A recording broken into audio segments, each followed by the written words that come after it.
जब से बिहार में भरत तिवारी का एनकाउंटर हुआ है, लगातार electronic media, print media, digital media और सोशल मीडिया में इसकी चर्चा हो रही है। कुछ गंभीर सवाल हैं, उसकी बात नहीं हो रही है। पहले पुलिस ने कहा कि भरत तिवारी मानसिक रूप से पागल है, विक्षिप्त है, लेकिन अभी तक किसी डॉक्टर का बयान नहीं आया जो डॉक्टर उसका इलाज कर रहा था। अगर उसका किसी हॉस्पिटल में इलाज हो रहा था तो डॉक्टर ने उसको डिस्चार्ज क्यों कर दिया, उसको बाहर क्यों आने दिया?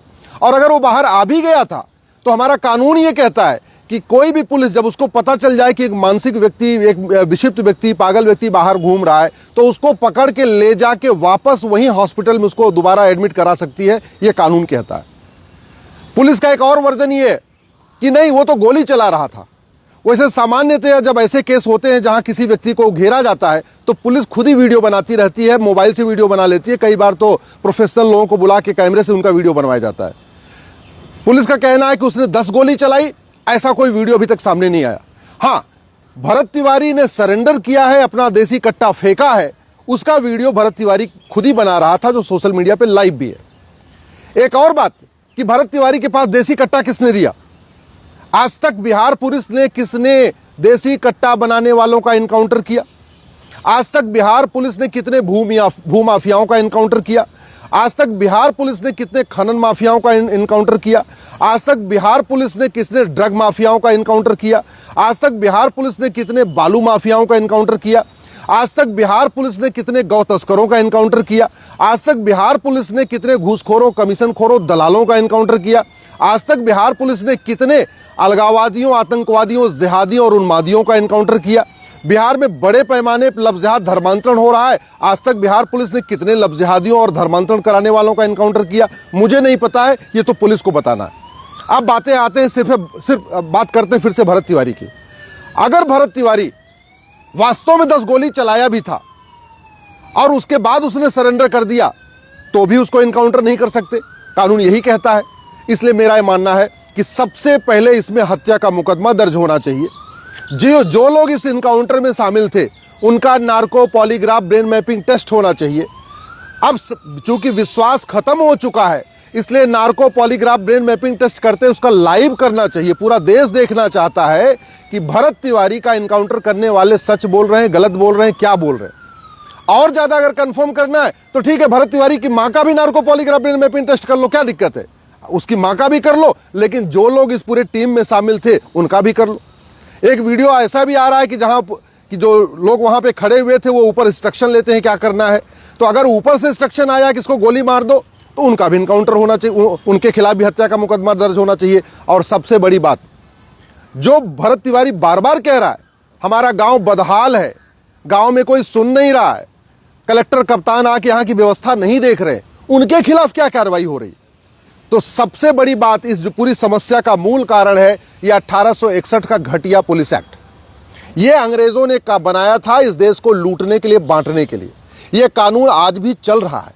इसलिए जो पुलिस पहले अंग्रेजों की गुलाम थी, आज की डेट में वो सत्ता की गुलाम बन गई है। पहले अंग्रेजों के इशारे पे जलियांवाला बाग कांड करती थी, पहले अंग्रेजों के इशारे पे लाल बाल पाल को लाठी से मारती थी, पहले अंग्रेजों के कहने पे वीर सावरकर को काला पानी देती थी। अब चूंकि कानून वही है तो स्वाभाविक सी बात है पुलिस का रवैया वही है। इसमें पुलिस का भी दोष नहीं है, क्योंकि अगर वो ऊपर से आला कमान की बात नहीं मानेगा तो उसका रातों रात ट्रांसफर कर दिया जाएगा। तो इस अस्थाई समाधान ये है, इस 1861 के घटिया पुलिस एक्ट को उठा के फेंक दिया जाए, भारत में एक यूनिफॉर्म पुलिस कोड बनाया जाए, एक पुलिस चार्टर लागू किया जाए। ये थाना जो भ्रष्टाचार, कमीशनखोरी, दलाली का अड्डा बना हुआ है, इसको प्राथमिक सुरक्षा केंद्र बनाया जाए। ये नाम बदल दिए जाए, ये हवलदार, थानेदार, पेशकार नाम ही बदल दिया जाए, ये कुछ नया नाम रखा जाए। और साथ में साथ narco polygraph brain mapping mandatory कर दिया जाए। जब जब कोई इनकाउंटर हो उसमें दोनों पक्षों का narco polygraph brain mapping mandatory हो, अब आरोप लगाने वालों का भी और इनकाउंटर करने वालों का भी, और जिससे दूध का दूध, पानी का पानी हो। और सबसे बड़ी बात, अब समय आ चुका है एक इन्वेस्टिगेशन का चार्टर हो। भारत में उसी अपराध में यूपी में अलग तरीके से जांच होती है, बिहार में अलग तरीके से जांच होती है, बंगाल में अलग तरीके से जांच होती है। सत्ता बदल जाती है तो फिर पुलिस का व्यवहार बदल जाता है। जैसे यूपी में 2017 के पहले जब तक अखिलेश की सरकार थी, आतंकवादियों का मुकदमा वापस हो रहा था। जब से 2017 के बाद योगी जी की सरकार है, पुलिस का रवैया बदला हुआ है। तो पुलिस का रवैया शासन बदलने से नहीं बदलना चाहिए, पुलिस का रवैया पार्टी बदलने से नहीं बदलना चाहिए। पुलिस को वेतन भत्ता गाड़ी बंगला मिलता है लोगों को सुरक्षा देने के लिए, तो लोगों को सुरक्षा देने के लिए ज़रूरी है एक इन्वेस्टिगेशन का प्रॉपर चार्टर हो, एक पुलिस चार्टर हो, एक एडमिनिस्ट्रेटिव चार्टर हो, एक जुडिशियल चार्टर हो, एक यूनिफॉर्म पुलिस कोड हो, एक यूनिफॉर्म एडमिनिस्ट्रेटिव कोड हो, एक यूनिफॉर्म जुडिशियल कोड हो और साथ ही साथ जस्टिस विद इन ईयर हो। ऐसा नहीं होना चाहिए कि अब कमीशन बन गया है, भरत तिवारी का इनकाउंटर की साल भर जांच होती रहेगी, फिर साल भर तक चार्जशीट बनती रहेगी, फिर अगले 10 साल तक गवाहों के बयान होते रहेंगे। ऐसा नहीं, justice with in year.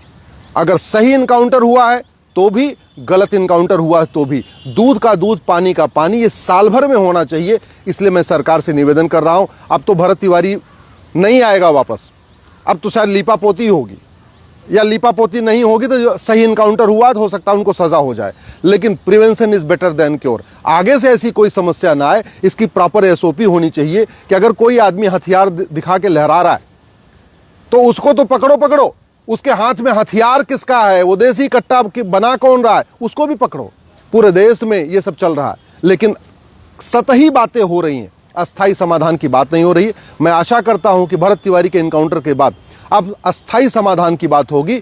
Uniform police code और पुलिस चार्टर लागू होगा, यूनिफॉर्म जुडिशियल कोड और जुडिशियल चार्टर लागू होगा, uniform administrative code administrative charter लागू होगा, सिटीजन चार्टर लागू होगा। और इस तरीके के इनकाउंटर पे ऐसे लोग जब देसी कट्टा लहराएंगे, उन पे क्या करना है पुलिस का, इसका भी एक पूरा प्रोटोकॉल बनेगा, इसकी पूरी एक एसओपी बनेगी।